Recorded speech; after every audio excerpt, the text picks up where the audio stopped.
eu convido você a abrir a sua Bíblia no livro de Romanos, no capítulo 13. E nós estaremos, então, falando sobre Romanos 13, a partir do versículo 11. Versículo 11, 12, 13 e 14. Romanos 13, de 11 a 14. Eu dividi a mensagem em duas partes. Eu estarei falando só a primeira parte hoje. E o nosso tema é tempos difíceis, está chegando a hora. E é sobre isso que nós queremos estar falando. Eu vou ler nesta versão aqui, e você pode acompanhar na sua Bíblia a leitura de Romanos, capítulo 13, versículo 11 até o versículo 14, diz assim a palavra de Deus: e isso fazei conhecendo o tempo, que já é hora de despertardes do sono, porque a nossa salvação está agora mais perto de nós do que quando nos tornamos.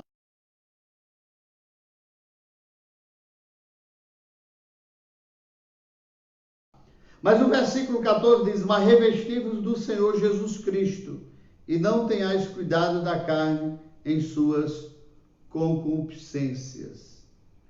Então nós vamos ficar hoje, nessa primeira parte, mais preso ao versículo 11. A história fala de um jovem professor que vivia em Milão, lá na Itália, por volta do ano de 400.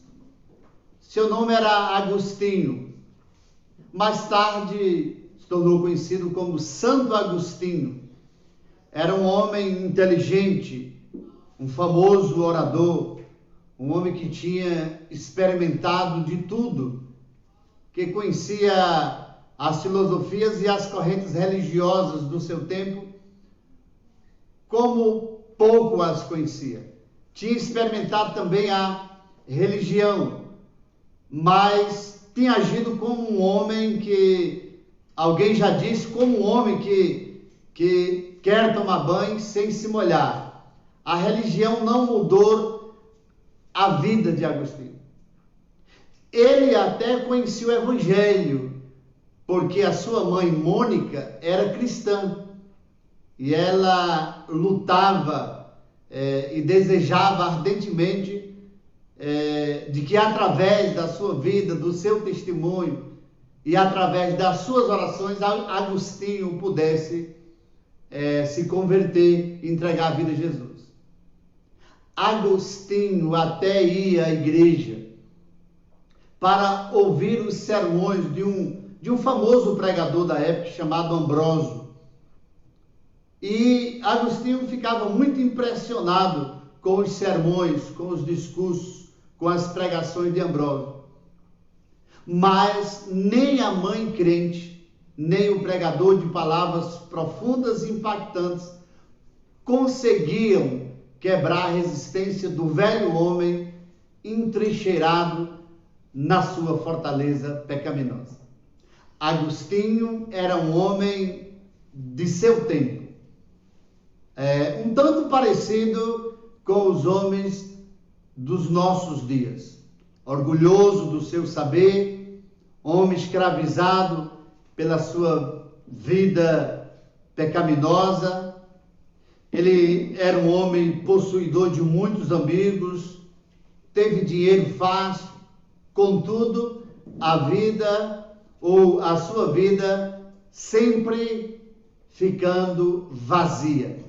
Até que um dia ele foi atingido pela palavra de Deus. Foi a palavra, exatamente por isso que eu estou narrando a história de Agostinho aqui em parte, foi exatamente esse texto de Romanos, capítulo 13, do versículo 11 ao versículo 14. Ele abriu a Bíblia ao acaso e encontrou Romanos 13 e leu, e aí foi impactado, sobretudo com este convite, com esta palavra que é hora de despertar do sono. Foi o que bastou para mudar de vez a direção da vida de Agostinho. Agostinho foi convertido, então, ao Senhor. Ele rompeu com a sua vida antiga, a sua vida velha, entregou-se a sua vida a Cristo, passando a servir-lhe como pregador, e se tornou autor de diversos livros, até o último suspiro da sua vida. Consta-se, dizem, que Martinho Lutero, famoso reformador, foi muito influenciado por Agostinho, cujos livros prepararam o terreno para aquela hora solitária em que o próprio reformador teve o seu encontro decisivo com Deus. Portanto, nós estamos hoje diante de um texto histórico pela sua inspiração, bíblico, por se encontrar no cânon da Bíblia, e que se tornou notório na vida de Agostinho e na vida de tantas outras pessoas.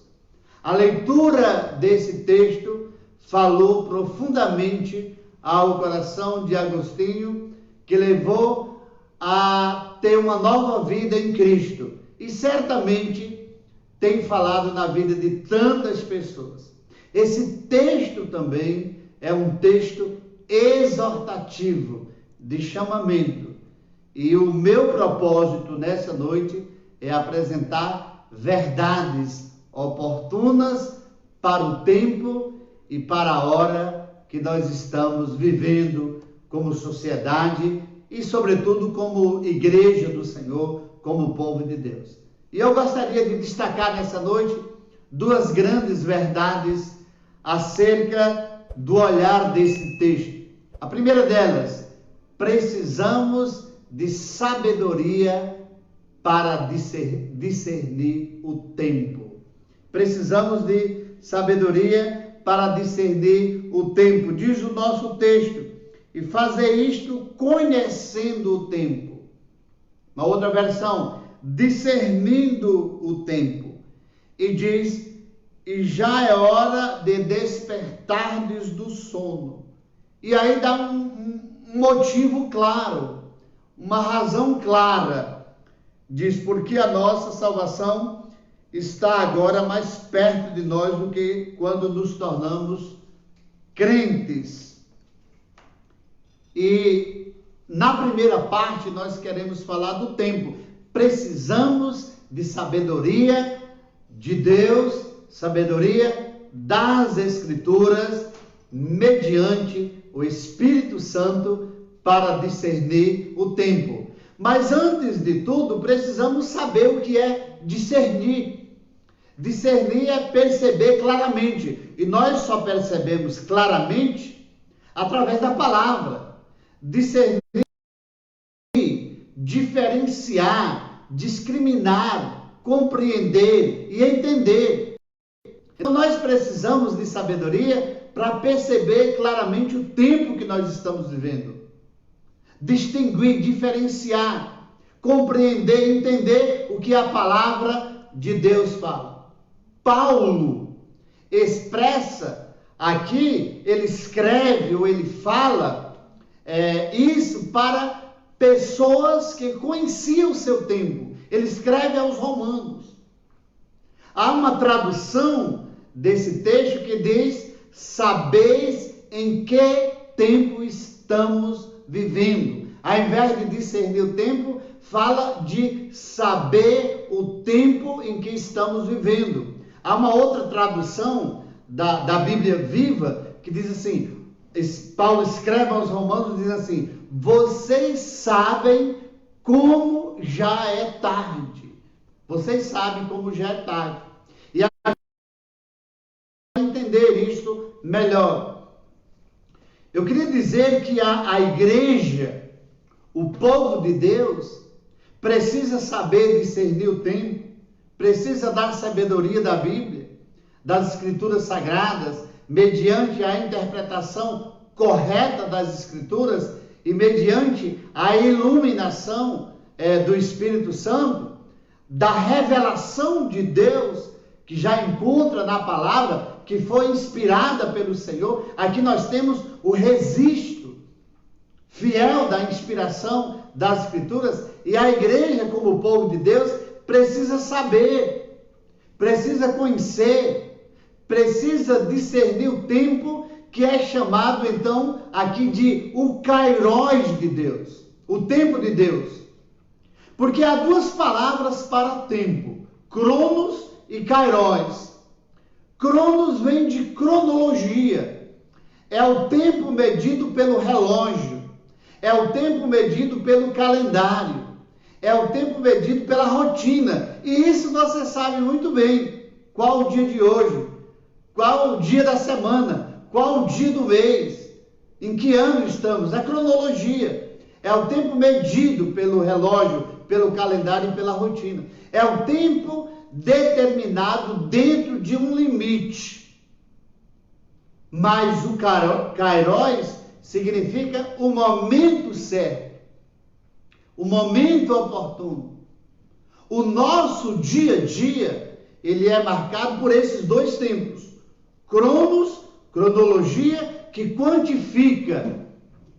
E aí a gente costumeiramente estamos parabenizando um ou outro. É o tempo que vai se quantificando. Mas tem o Kairos, que é o que qualifica. E o texto está chamando a nossa atenção para saber o tempo, para discernir o tempo de Deus. Por isso que o apóstolo escreve aos Romanos e deixa registrado para nós hoje que precisamos entender o tempo que nós estamos vivendo, a hora que nós estamos vivendo, esse momento que nós estamos atravessando. O tempo aqui nesse texto do versículo 11 é a palavra que nos faz visualizar o tempo de não termos, não em termos de cronologia, mas como o período em que nós estamos vivendo, a era em que nós estamos vivendo, a época. Então, nós estamos sendo chamados a atenção por esse texto para observar o período, para observar a era e para observar a época. E o texto nos chama a atenção também de que nós estamos passando num período, nós estamos atravessando estamos vivenciando uma época, um momento que há um sono profundo. E esse sono aqui é de apatia espiritual, é de letargia espiritual, ou seja, traduzindo melhor, é de indiferença para com as coisas de Deus, para com a mensagem de Deus, para com o que Deus está comunicando, para com a vontade de Deus, para com o tempo de Deus. Nós cremos que esta é uma das necessidades mais imperiosas da igreja, de discernir o tempo, de observar a época, de ver o momento, de se portar de forma cristã, de discernir esse tempo. A igreja, ela não pode ser ignorante quanto ao tempo que vive, pois o discernimento é mediante a palavra de Deus e a iluminação do Espírito Santo dentro de uma hermenêutica que é a ciência, é a arte da interpretação da Bíblia. E aí é isso que o apóstolo Paulo aqui está nos chamando a atenção. E o apóstolo Paulo usa uma palavra, usa uma variedade de metáforas nesse texto. Ele fala sobre noite e dia, escuridão e luz. Ele fala sobre o alvorecer e sobre o dormir e sobre o despertar. E esse é o tempo em que eles estavam vivendo na época. Ele escreve para o seu contexto imediato. Ele escreve aos romanos. Mas, por incrível que pareça, é o mesmo tempo que nós estamos vivendo também nesses dias. Quem está dormindo é o que ele dá a entender, o que ele deixa entender, e na verdade o que ele está nos chamando a atenção, o que a palavra de Deus está nos chamando a atenção, é que quem está dormindo não vê o dia chegar. Quem está dormindo não pode trabalhar, não pode se preparar para o que o dia vai trazer. Quem está dormindo é apanhado de surpresa para os acontecimentos do dia. Em tempos críticos e urgentes, como é o nosso, nesses dias, mas Paulo já apontava também para a sua época, a ordem é ficar esperto, ficar atento, ficar acordado. Nós temos que estar consciente, discernindo o tempo, discernindo o tempo e pronto para a chegada do dia e dos seus acontecimentos. Até porque, para a igreja, o grande acontecimento, o texto fala aqui, para a igreja, o grande acontecimento, junto com a volta de Cristo, é a salvação e a glorificação. Nós vamos estar tratando disso aqui, desse termo, a salvação é chegada. Então, em primeiro lugar, para a gente ir para a nossa segunda verdade e última de hoje, em primeiro lugar, precisamos ter sabedoria para discernir o tempo que a palavra de Deus fala, o kairós de Deus, o tempo de Deus. Nós somos chamados a isso. E em segundo lugar, precisamos atender o apelo solene de Deus. O apelo solene que esse texto faz. Olha que apelo é este solene. O texto diz: isso fazeis conhecendo ou discernindo o tempo. Foi a nossa primeira verdade. Aí diz que já é hora de despertar do sono. Foi o que nós falamos. E aí vem esse apelo junto a esse despertar do sono com um motivo, com uma razão suprema, clara e maior. Porque a nossa salvação está agora mais perto de nós que quando nos tornamos crentes. Veja que essa salvação aqui, você já começa a observar, não é daquele que não tem salvação, mas é a salvação do que já é salvo. Olha que interessante, vou falar sobre isso em instantes, mas antes disso, eu quero chamar a sua atenção para esse acordar, para esse despertar. Acordar aqui é sair do período de sonolência. E lógico, se é bíblico, de sonolência espiritual. É despertar do sono espiritual. É voltar a ter a consciência da vontade do tempo de Deus. É recuperar o sentido, a visão espiritual. É deixar a letargia e o desfalecimento.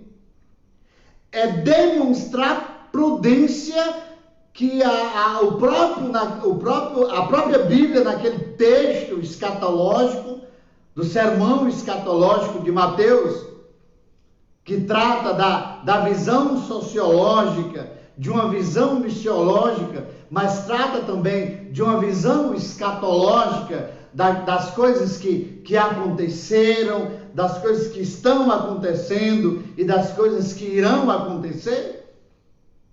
E Paulo aqui está falando para aquela igreja, para aquele povo. para despertar, para acordar, sair do estado de sono espiritual, ficar atento, sair da inatividade, da inércia, da dormência, de acordar. Então, veja que este é um tempo oportuno para um despertamento.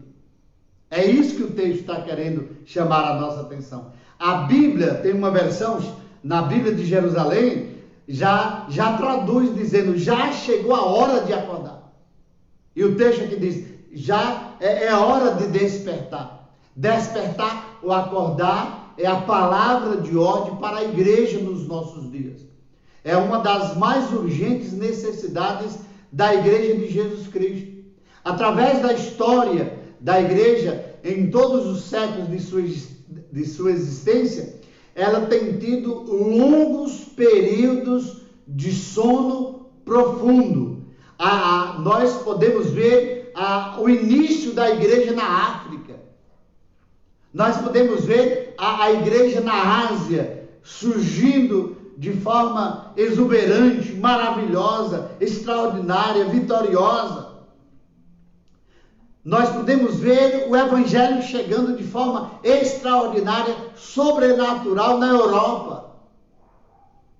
Nós podemos ver o Evangelho se espalhando, melhor dizendo, por toda parte. Mas nós estamos vendo esses mesmos lugares que deram espaço, lugar, atenção para a chegada do Evangelho.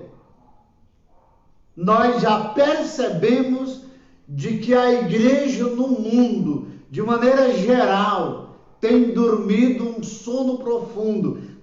Tanto é que em alguns lugares já não existem estas igrejas, como é o caso lá do relato que nós temos da igreja do Apocalipse. A Europa precisa ser reevangelizada. Os Estados Unidos, por exemplo, um país cristão, precisa ser reevangelizado. Na nação americana hoje, cerca de mais de 3.000 templos sendo fechados. As igrejas na Ásia, a igreja, então registrada, as 7 igrejas do Apocalipse, morreram. Uma Europa fria. Estava conversando com um amigo meu, esses dias que esteve visitando a Europa, e ele participou de diversos momentos da igreja na Itália. E ele disse que participou de reuniões com 5 pessoas. Igrejas históricas, templos históricos, mas tem 5 cristãos, 5 pessoas. Então nós vemos a igreja passando por esta situação de sono profundo, de se iludir com as fantasias evangélicas dos nossos dias. Parece que a terminologia evangélica já não nos define mais. Nós estamos passando por isso. A igreja precisa acordar. A igreja precisa despertar. Esta é uma urgente necessidade do povo de Deus. Despertamento é a vida de Deus sendo vivida em nós. Despertamento é isso. Avivamento é isso. É a vida de Deus acontecendo em nós. Despertamento é o sopro do Espírito Santo, a luz das Sagradas Escrituras. É a vida de Deus fluindo em nós. Que Deus venha e desperte a sua igreja a partir de mim e a partir de você, como diz o livro de Efésios 5,14. Por isso, o próprio Paulo dizendo, por isso é que foi dito, desperta, ó tu que dormes, levanta-te de entre os mortos e Cristo resplandecerá sobre ti. Ele está escrevendo a uma igreja que outrora nasceu de forma sobrenatural, exuberante, extraordinária. Uma igreja ativa. Uma igreja que tem uma liderança. Uma igreja que foi bem doutrinada. Uma igreja que teve que fizeram a diferença. Mas agora está sendo convocada, está sendo alertada, está sendo exortada a despertar do sono. E Paulo escreve então isso aos romanos. Aqui o que nós podemos dizer é: vem Jesus, Senhor, sobre a igreja, sobre as nossas almas despertar. Assim,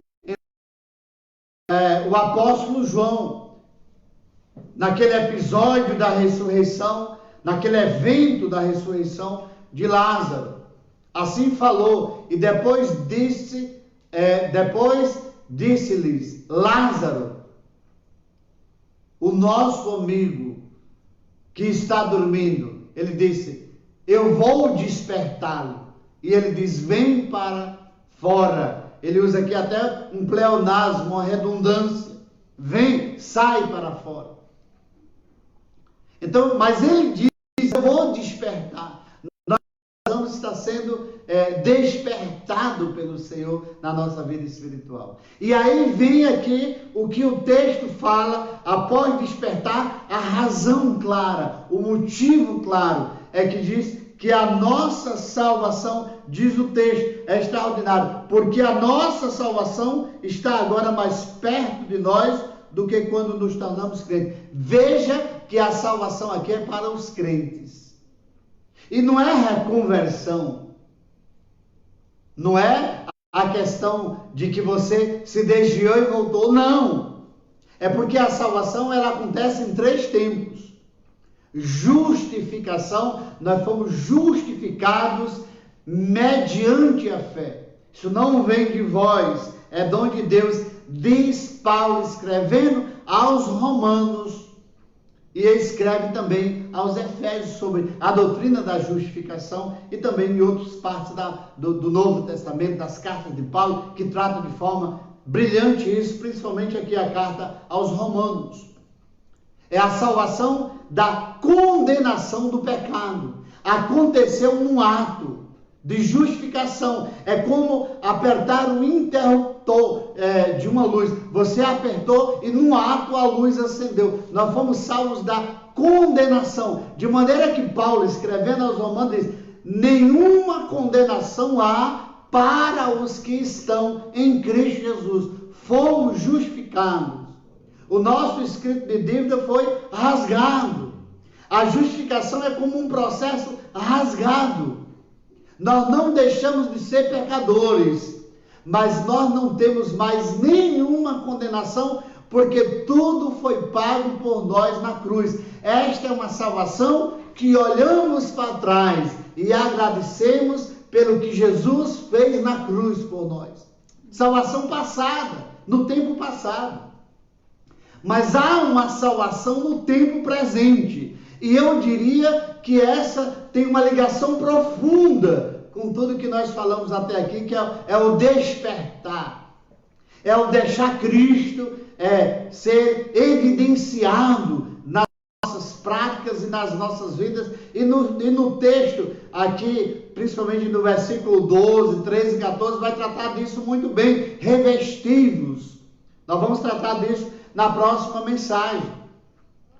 Mas essa salvação é chamada de santificação. Se pela justificação nós fomos salvos da condenação do pecado, na santificação, e foi um ato, na santificação é um processo contínuo, que enquanto estivermos aqui, nós estamos envolvidos neste processo, e envolve uma série de coisas, principalmente o seu compromisso com Deus, mediante a palavra, mediante o relacionamento com Ele, a oração, a sua intimidade, a sua vida com Cristo. E essa salvação é uma salvação presente, é a salvação da influência do pecado na sua vida. Mas o texto aqui diz que a salvação está próxima. Está mais próxima do que quando nós nos tornamos crentes, nessa versão que eu li hoje.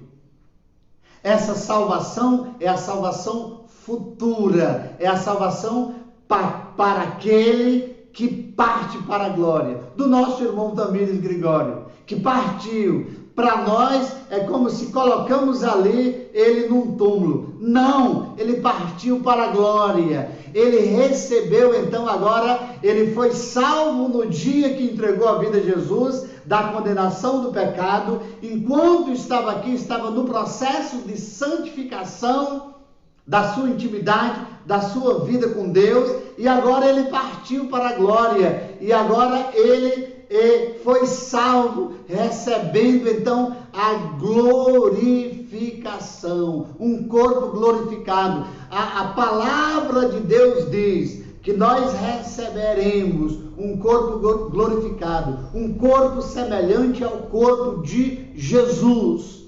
Nós seremos salvos da presença do pecado. Veja, quando você olha para trás, salvação passada, eu fui salvo da condenação do pecado. Foi um ato. Não tem esforço meu. É como se eu estivesse me afogando em alto mar. E por mais que eu fizesse alguma coisa, eu não conseguiria. E aí vem o salva-vida e aí me resgata daquela perdição. Foi Jesus que fez isso na cruz. Eu não podia fazer nada. Por mais que eu fizesse, os meus atos não me salvaria. Jesus veio e me salvou da condenação do pecado. Foi um ato na cruz. Na minha vida cristã é crescente, é contínua. Eu estou sendo salvo da presença, não, da influência, melhor dizendo, do pecado. Do poder de influência do pecado.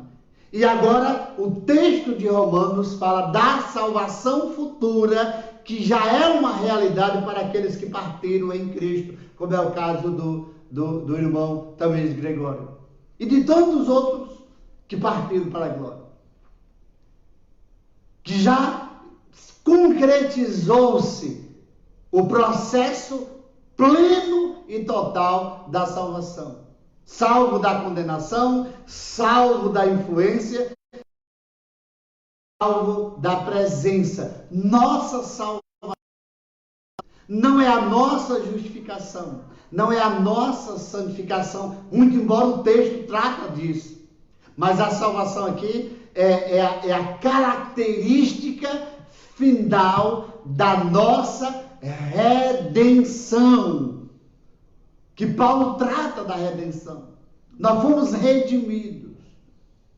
E agora, nós que fomos comprados e somos propriedade exclusiva de Deus, resgatados, lavados, purificados, agora já estamos glorificados. Eu contemplo isso. E aí nós estamos vivendo tempos difíceis e nós estamos contemplando isso. E as pessoas às vezes me perguntam, será que é sinal do tempo da volta de Jesus? E eu costumo dizer que não é do tempo, é sinal de que ele vai voltar, mas muita coisa acontecerá. E esses sinais começaram desde que ele foi crucificado, do seu nascimento, da sua morte, da sua crucificação, da sua ressurreição.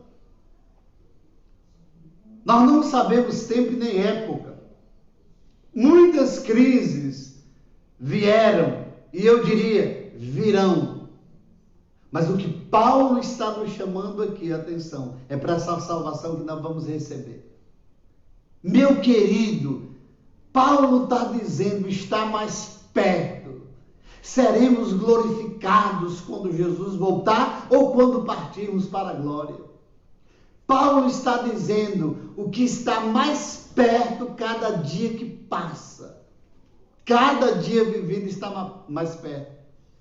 A Bíblia, quando fala da volta de Jesus, normalmente ou quase sempre é para motivar os cristãos a viver de maneira santa, a viver de maneira na expectativa. Quando Paulo escreveu a sua carta aos Tessalonicenses, uma igreja que surgiu assim de forma extraordinária, quando Paulo chega ali, praticamente ensinava nas sinagogas, e aquela igreja surgiu em tempo recorde e se tornou uma igreja modelo pela sua fé, pelo seu amor, pela sua abnegação. E aquela igreja era uma igreja vibrante, e aquela igreja encarnou isso de tal forma de que Paulo precisou depois dar uma instrução para aqueles irmãos que eles estavam até deixando de trabalhar para viver na expectativa da volta de Jesus. A igreja perdeu isso de foco. E sabe o que diz Romanos capítulo 8, versículo 23, aqui um texto ligado ao que nós estamos falando? O Romanos 8, 23 diz assim: e não só ela, mas nós mesmos, aí eu quero chamar a sua atenção, nós mesmos que temos as primícias do Espírito. Aí diz, também gememos em nós mesmos. Aí diz, esperando a nossa adoção, a saber, a redenção do nosso corpo. Veja que está falando de uma salvação futura. E aqui eu queria destacar em Romanos 8, 23, que está ligado ao nosso texto aqui, primeiro, primícias do Espírito. E é o que quer dizer isso? Assim como os primeiros frutos aparecem em uma árvore, que dão esperança de uma futura colheita, o texto aqui está chamando a nossa atenção de que o fruto que o Espírito produz em nós agora nos dá a esperança de sermos um dia iguais a Cristo. Olha que coisa linda.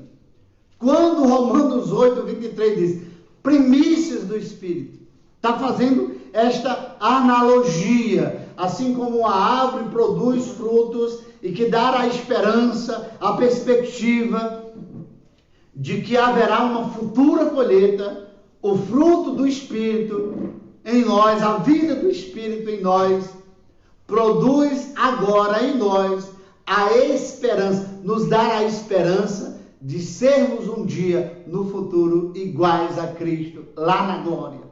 Porém, o texto de Romanos 8, 23, que tem tudo a ver com o nosso texto aqui, aparece um termo gememos, que é exatamente, apresentamos que com tristeza nós gememos pela pecaminosidade que ainda existe em nós. Foi isso que tocou profundamente Agostinho. E aí enumera no versículo 12, 13 e 14, no versículo 12 e 13, vai enumerar os nossos pecados aqui, mencionar os nossos pecados, e no versículo 14 vai dizer, revesti-vos. Então nós gemimos. Há muita pregação do Evangelho que quer trazer o céu para a terra, mas não é assim. O céu é trazido para o nosso coração, para a nossa fé, para a nossa crença, para a nossa cabeça. Mas aqui nós somos peregrinos e passageiros. A grande questão, a nossa própria liturgia tem cantado coisas para o presente. De maneira que os hinos, as músicas que tratam do céu, do nosso encontro com Deus, ao invés de gerar esperança, ao invés de gerar expectativa, como era o tempo em que eu me converti, se tornaram músicas de velório, se tornaram músicas fúnebres, se tornaram músicas de tristeza.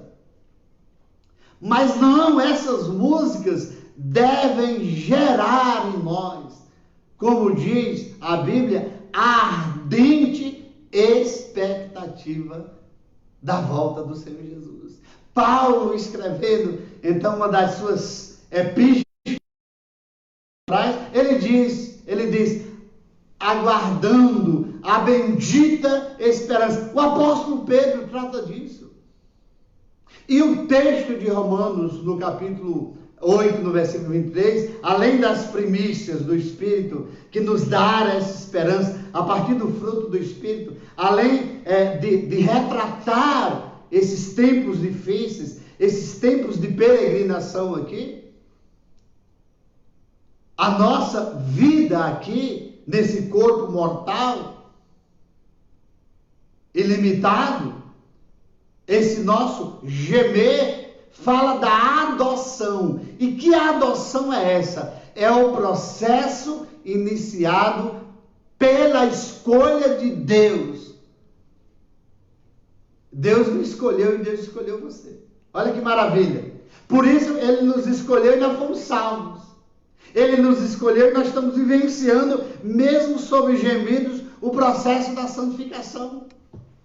Nós fomos livres da condenação do pecado, estamos sendo livres da influência do pecado, lutando, gemendo com esse corpo mortal, mas nós fomos adotados como filhos de Deus, e aqui o texto então fala da adoção plena, total, a provisão plena e total do Senhor, que inicia o processo iniciado pela escolha de Deus, que está em Efésios capítulo 1, versículo 5, que diz assim: e nos predestinou para filhos de adoção por Jesus Cristo. Nos predestinou para filhos de adoção por Jesus Cristo, para si mesmo, segundo o beneplácito da sua vontade. Efésios capítulo 1, versículo 5.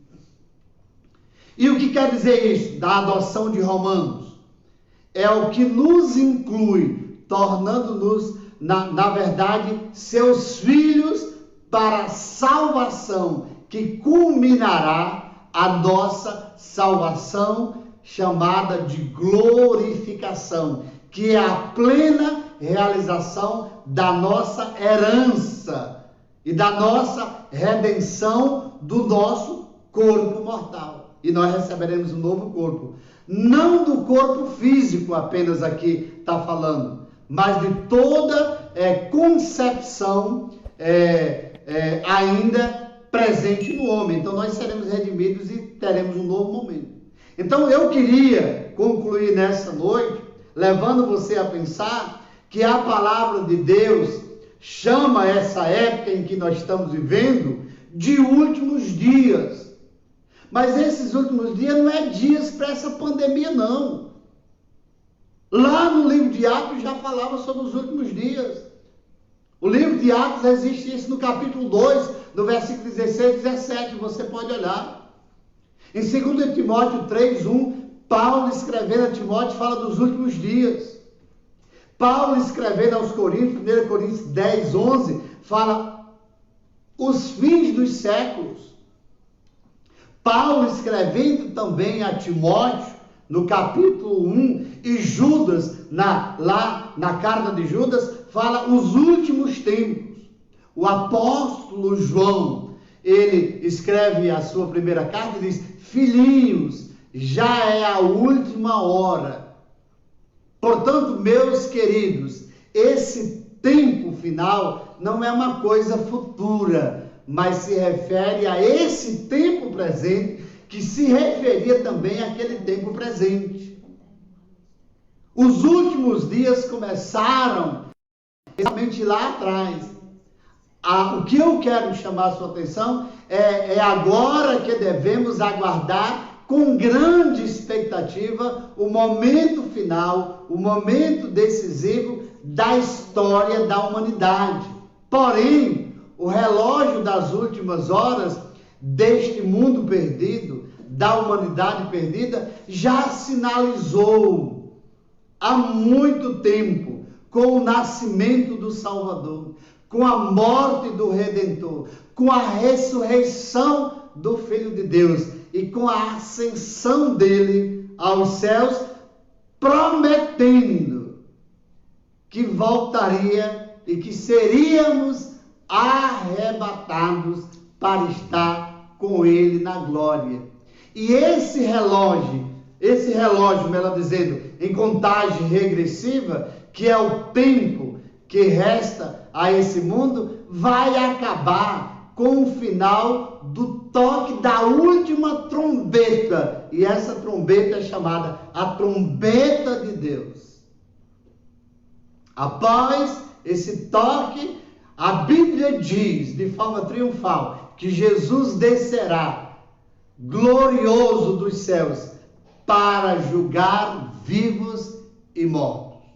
Porque a palavra de Deus diz em 1 Tessalonicenses 4, 16 e 17, diz assim: porque o mesmo Senhor descerá do céu com alarido e com a voz de arcanjo e com a trombeta de Deus, e os que morreram em Cristo ressuscitarão primeiro. É aí aonde nesse evento futuro será maravilhoso. E aí, meu querido, você que tem dúvida, o nosso irmão Tamires Gligório fará parte dessa ressurreição. Então, ressuscitará primeiro. Louvado seja o nome do Senhor Jesus. Amém. O texto diz mais: depois nós, os que ficarmos vivos, seremos arrebatados juntamente com eles nas nuvens, a encontrar o Senhor nos ares, e assim estaremos com o Senhor para sempre, por toda a eternidade. Receberemos um novo corpo e nós receberemos inclusive um novo nome. Há um novo nome escrito na glória. Amém. Sabe o que a Bíblia diz em 1 Coríntios 15, 52? Aí diz assim: no momento, num abrir e fechar de olhos, diante da última trombeta, porque a trombeta soará, e os mortos ressuscitarão de forma incorruptível. Ou seja, não haverá mais o corpo mortal. Incorruptível. E nós seremos transformados. Então não precisa você ficar choramingando, ou lamentando, ou achando que esse evangelho que eu creio. Não é esse evangelho que eu prego. Não é esse evangelho que o Senhor Jesus então nos ensinou. Por isso, meus queridos, Paulo usa uma linguagem de extrema urgência. Ele diz: é como se cada cristão devesse ter um despertador e estar numa contagem regressiva. Na verdade, meu querido, esse despertador já é para estar tocando no meu ouvido, no seu ouvido, e sempre então avisando que a grande hora já está perto. Está perto a nossa salvação. Então, tempos difíceis, está chegando a hora, e nós aguardamos então o nosso Redentor, o nosso Salvador, o nosso Deus, que mandará o seu Filho para nos levar, para que aonde Ele mora e vive, nós estaremos para sempre. Salvação é olhar para trás e dizer: fui salvo da condenação do pecado.